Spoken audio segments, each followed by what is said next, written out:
안녕하세요. 가이드の영영です。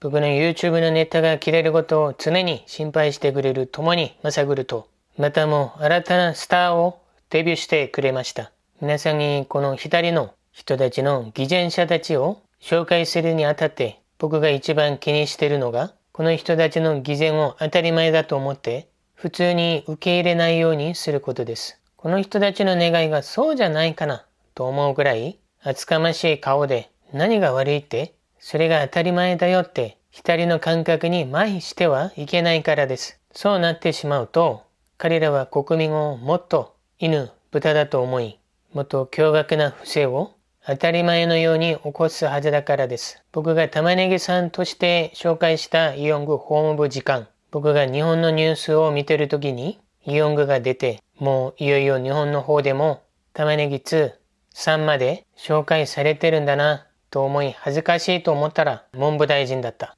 イヨングが今のユンソチョと司法研修員の動機だと他の動画でも説明しましたが、ユンソチョとプライベートで食事をするときに彼はなんとユンソチョに元祖玉ねぎ1の事件で嫁が拘束されることになると、その程度であの判決はひどいって言ったらしいです。まさにヒゲのおっさんと同じ感覚ですね。ヒゲのおっさんはあのぐらいで拘束されるんじゃ、あの世代の親はみんな刑務所行きだよと言いました。あれが韓国の法務部長官の話だなんて、ワオとアメリカを驚かせたパラサイトのモデルを勝手に一般化されるんじゃ困ります。それは左の標準かもしれないけど、韓国の標準ではないから。かつて今の光化門広場を作ったオセウン市長は、無償給食を主なプロジェクトに抱えていた。当時の野党に向かって、これはポピュリズム政策だ。これは野党の政治的先導であり、ここで負けると国が保有できないほどポピュリズム政策が後を絶たないだろう。サムソンの会長の孫が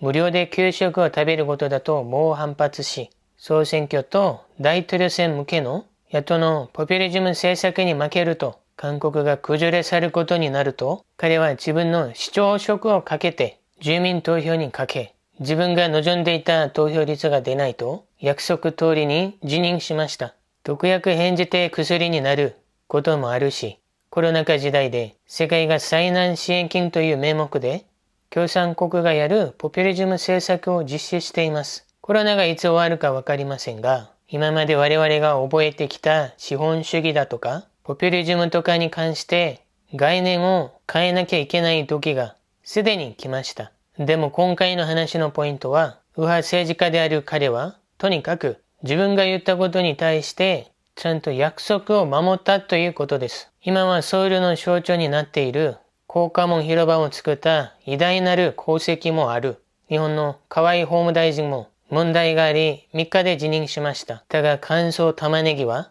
河合大臣の10倍以上である35日が経ってやっと辞任しました。未だにまともな反省もせずに自分は何も悪くないよと平然とした顔をしている。僕がよく紹介しているカセヨンのカギョンソク所長も国家議員時代パゴンスンの息子の兵役免除疑惑を追及し、病院で検査して本当に病気なら議員を辞めると宣言しました。そしてソウル市内にある病院で検査して異常がないということで議員を辞めました。議員を辞職した後もパゴンスンとその病院との癒着関係が流れ、違う病院でもう一度検査することをずっと主張してきました。だがしかし、パゴンスンの息子はこの間の父の葬式に来るまでずっと海外で生活していました。今回一時帰国した時も再検査には無反応で黙々とイギリスに帰りました。僕が言いたいのは自分が言ったことに対して責任を取る政治家がたくさんいました。世間を騒がせ問題になると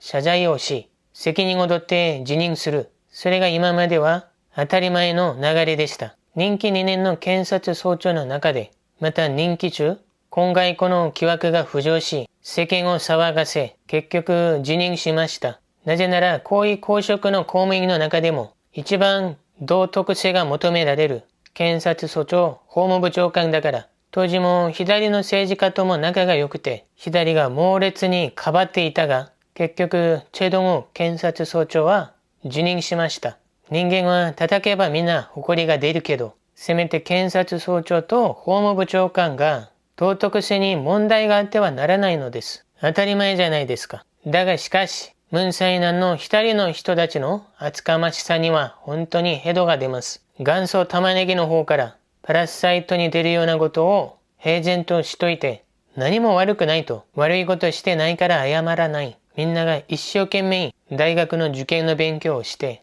自分の努力が報われることを願い、その報われたものをもとに自分の努力を重ね、自分の人生を切り開いていこうとみんな必死なのに、玉ねぎは娘がホテル学科で有名なアメリカのコネル大学に行きたいと言ったら、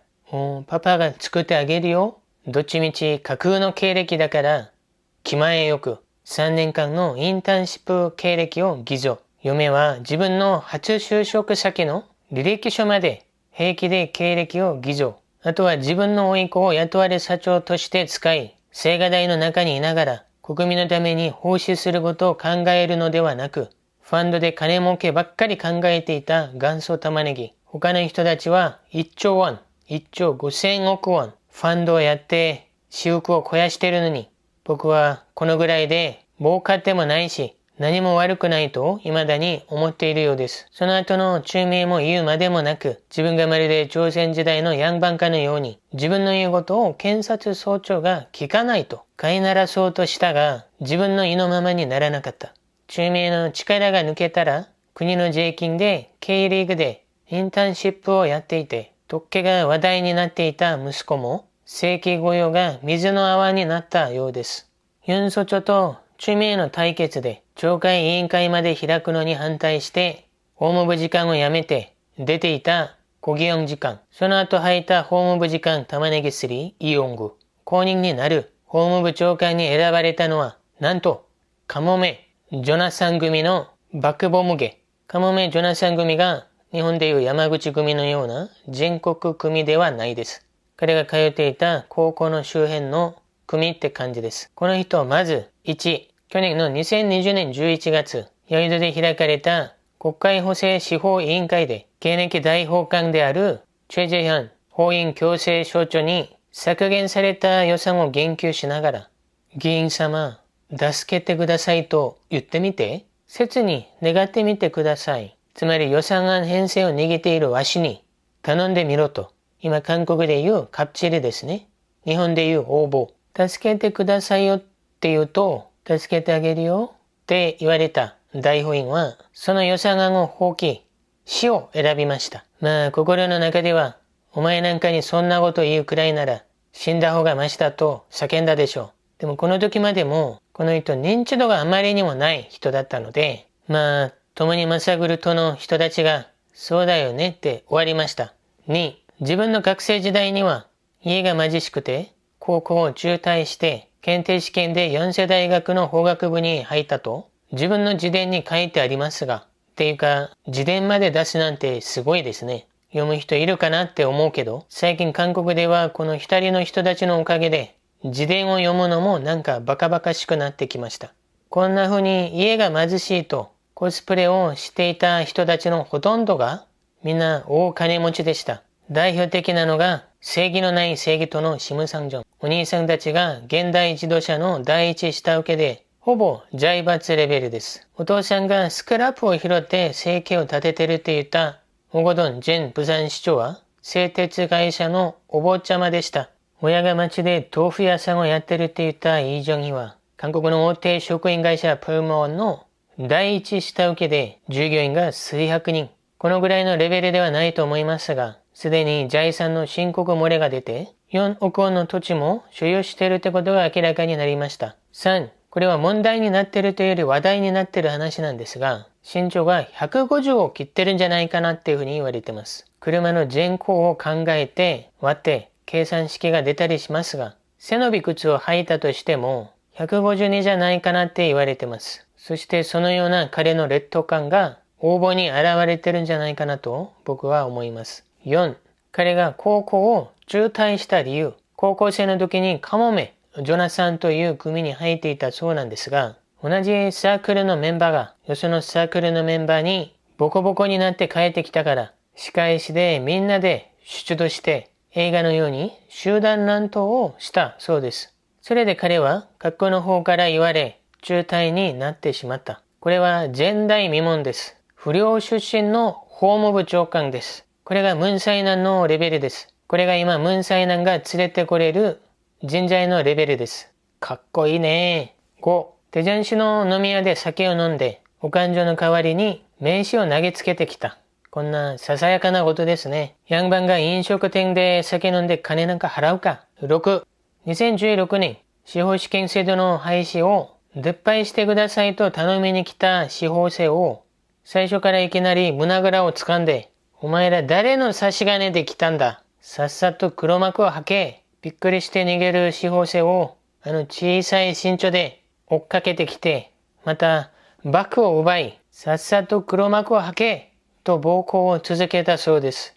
7、国家議員に公認してあげるからって露骨に金を要求。8、2019年4月、ファストトラックで公署設置をめぐって、与党と野党が小競り合いになった時に、国会会議室を防いだ野党の当直者にヘッドロックをかけた。今、国家情報委員長になっているパクチオンとかも、弱者である国会の周囲に八つ当たりしたことがあります。弱者に対する態度を見ると、その人の本性がわかります。とにかく一日も早く、一刻も早く任命してほしい素晴らしい人材で、ムンサイナンも確実に任命すると思いますが、任命されたら最初の日程が、この国会での暴行事件で刑事被告人として裁判に出席する可能性が高いと思われます。法務部長官としての中民への言うことも検事たちが聞かないのに、チビヤンキの話はなおさら検事たちが聞かないと思うので、検事との暴行事件も楽しみに待ってみます。最後まで見てくださりありがとうございました。また他のニュースでお会いしましょう。